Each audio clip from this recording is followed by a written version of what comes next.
సంకుచితం లేని హృదయ వైశాల్యమూర్తి, యువకవుల వెన్నుతట్టే ప్రోత్సాహకమూర్తి, చేయి తిరిగిన చతుర్విధ కవితా సౌందర్యమూర్తి, భాగవత కథా మర్మాన్ని తెలిపిన తత్వమూర్తి, స్థానిక విషయాలను త్రవితీసిన చారిత్రకమూర్తి, విరామమెరుగని అధ్యయనమూర్తి, కుంభావ సరస్వతి వంటి అధ్యాపకమూర్తి, కళానికి విశ్రాంతి లేని సల్లేఖనమూర్తి, ఒడిదుడుకులకు చెడవని స్థితప్రజ్ఞమూర్తి, బహుపుస్తక సంపాదకమూర్తి, సాహిత్యపు లోతులను తడిమి చూసిన సారస్వతమూర్తి, సతతం ప్రశాంతంగా ఉండే శాంతమూర్తి, యయాతి చరిత్రకు టీకా తాత్పర్యం రాసిన అచ్చమైన తెలుగుమూర్తి, రుద్రాధ్యాయపు విశేషాల్ని తెలిపిన లింగమూర్తి, నగల పుట్టుపూర్వోత్తరాలను వివరించిన సువర్ణమూర్తి, అనుక్షణం సరస్వతీ సేవలో ఉండే వాణీ సదనమూర్తి,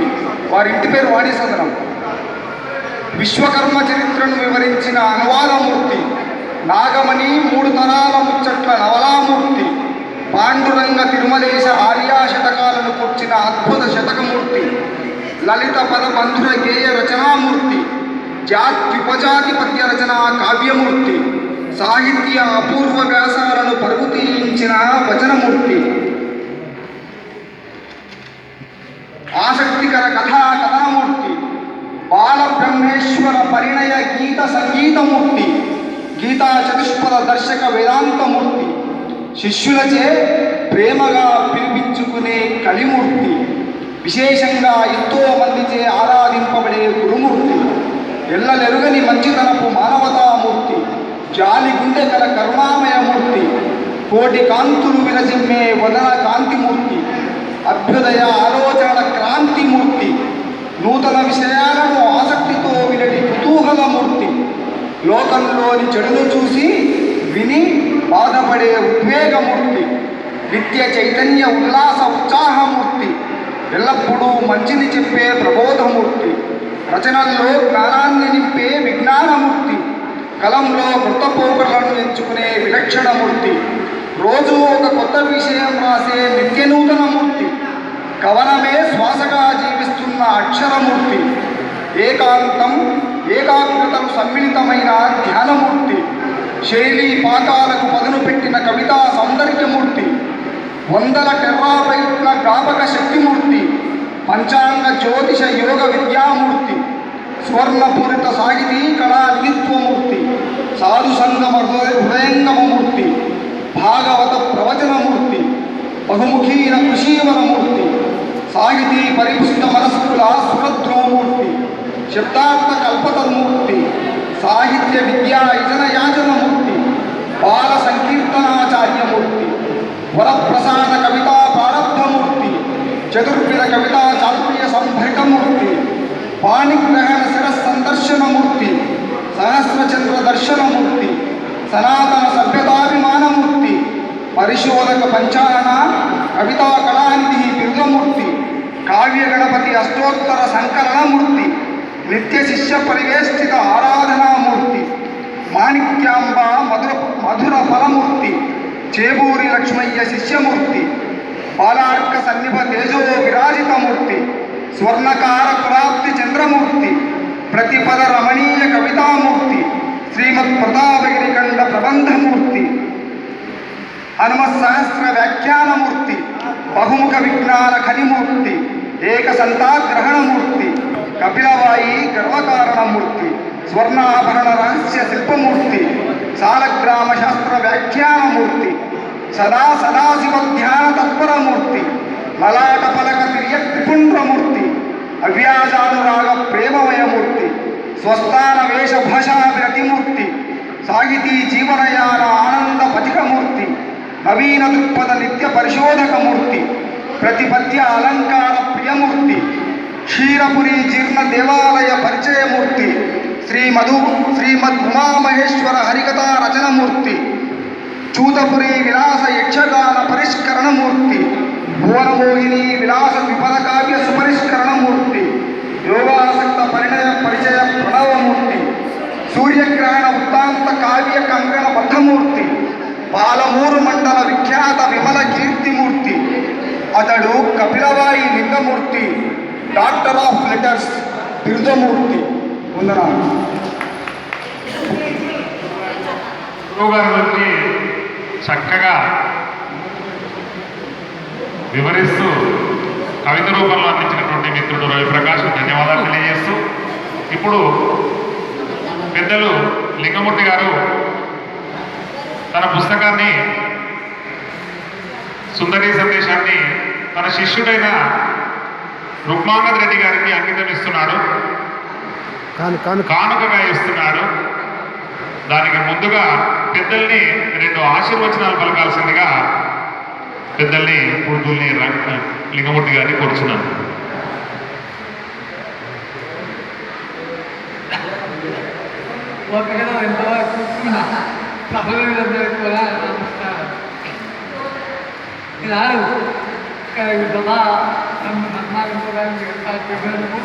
ఆ తర్వాత ధర్మానికి కాబట్టి ఈ జిల్లావాది కాబట్టి జిల్లావాది చదువుకోవాలని కాబట్టి ఆ తర్వాత మరి తెలంగాణ రాష్ట్రం మేము వచ్చిన తర్వాత మొట్టమొదటిసారిగా డాక్టరేట్ చేసుకునేవాడిని కాబట్టి నేను ఆ విధంగా కార్యక్రమాలను కూడా వినపడి ఉన్నాను ఒక రకంగా.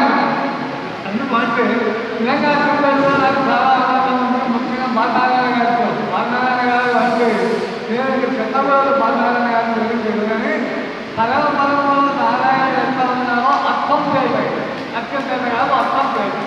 అర్థం చేయలేదు నారాయణ అన్నింటి కూడా అట్లా ఉన్నారు అంటే నేను ఇప్పుడు చెప్పింది అత్యంత కానీ అది సహజం. అంతేత నేను గొప్పగా వ్యవసాయం చేశాను. ఇక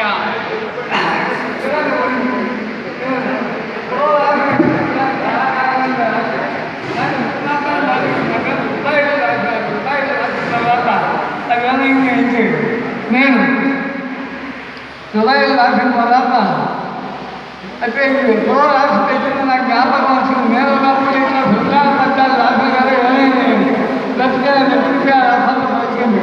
అయితే దాంట్లో ఇంకా కొంచెం తక్కువ ఆ తక్కువ ఎందుకు పెద్దవాళ్ళు సరికారుగా చేసి అతను చెప్తూ నేను ఇష్టం నాకు ఏమన్నాను రమణీయ బహుకృతి అని చెప్తున్నా. రమణీయ బహుకృతి బహుకృతి అంటే బహుమానం. రమణీయ బహుకృతి అందమైన బహుమానము అని నాకు రమణీయ బహుకృతి అని ఎందుకు పేరు పెట్టినా ఎట్లా అంటే రమణి అంటే స్త్రీ, అందమే అంటే విభక్తి. నేను ఈ శతకంలో 100 రకాల స్త్రీల యొక్క సౌందర్యాల గురించి వర్ణించాను. అందుచేత ఒక పద్యంలో దాన్ని పెట్టాను, చిదానందుడు అవుతారు అని.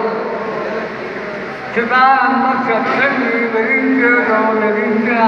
అని బ్రహ్మకు పేరు. బ్రహ్మకు శతానందడని పేరు. అయితే బ్రహ్మ ముఖ వివాదం అనే సరస్వతి శక్తి ఇవ్వాలా, కానీ మరి ముఖరికి ఆ పరిస్థితానికి సంబంధం ఏంటో తెలియదు.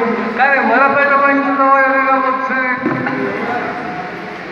మొదపేట వంటిలో వచ్చాయి కానీ సరస్వతి భాష ముఖ వివాదం వచ్చాయి. అర్థంగా పలుపుల కవరాలు తాను గెలనాటము అని ఒక శాఖ ఉంది. ఇంకా ముఖ మొగలిపైన ఎంత పేర్లు కానీ అవి అంత మాట తాగకుండా ఉంటుంది. దాన్ని అందరికీ మీరు ఏం చేశారంటే దీన్ని సజీవ శతానందులు అవుతారు అన్నాను. అయితే బ్రహ్మ యొక్క సంతానం వైకుంఠాలకు ఎవరు కూడా లేరు. శృంగారంలో విష్ణువుకు శుద్ధిగా ఉన్నాయి కానీ బ్రహ్మను పలకరించిన వాళ్ళు లేరు. పాపం ఒక కిందరి మాత్రం బ్రహ్మలో అయ్యో పాపం శృంగారం లేదు కదా, అతను శృంగారం కళాపూర్ణాన్ని సృష్టించినారు. అయితే మార్గంలో మాత్రం గతంలో బ్రహ్మకు శృంగారం వస్తుంది. సరస్వతితో ఆయన ఏం చేసినట్టు ఒక భావించారు. మీతో నాకు వృత్తి వేరుగా అన్నారట. అయితే నాకు 100 రూపాయలు తగ్గించారు. 100 రూపాయలు తగ్గిన 100 రూపాయలను కూడా తాను ముందరే సంతోషపెట్టినట్టు. అంతేత అతనికి శతానందుల పేరు వస్తుంది. అంత శృంగారం ధర్మ. అంతేత వీరు చక్కెర వారు కూడా నా పుస్తకం చక్కెర వారు కూడా అక్కడ శతానంలో చెప్తున్నాను.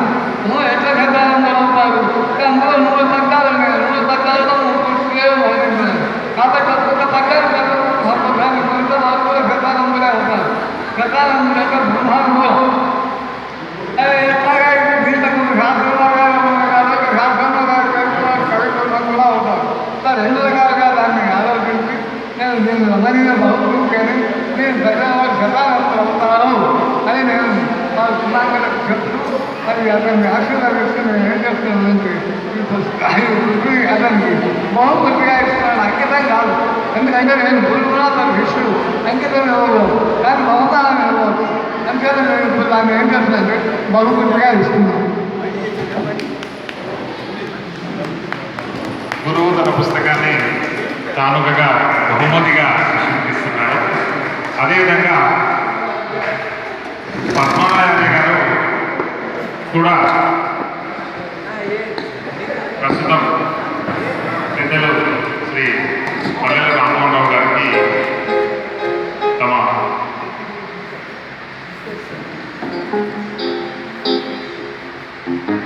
గ్రంథాన్ని అంకితం చేయాల్సిందిగా ఆహ్వానిస్తున్నాం. పద్మాలయ ఆచార్యను రావాల్సిందిగా కోరుతున్నాం.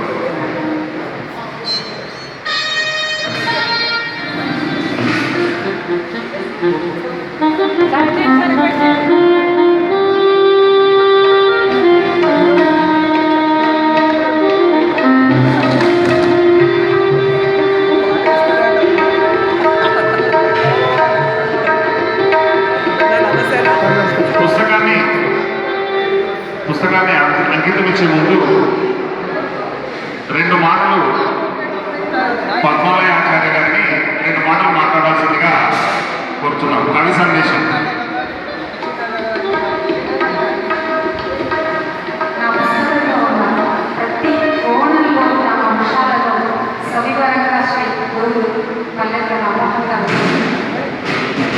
పుస్తక రూపంలో అది చదివితే ఎంత రచుగా ఉంటుందో దాన్ని అక్కడే మీకు అన్ని రకాలుగా అన్ని కోణాల నుంచి వ్యక్తపరిచినందుకు మనస్ఫూర్తి ధన్యవాదాలు చెప్పుకుంటున్నాను.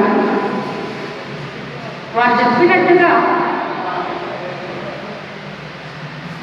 హరికథా సర్వస్వం తూమాటి తోడమ్మగా రచించిన హరికథా సర్వస్వం చూసినప్పుడు ఒక సుమారు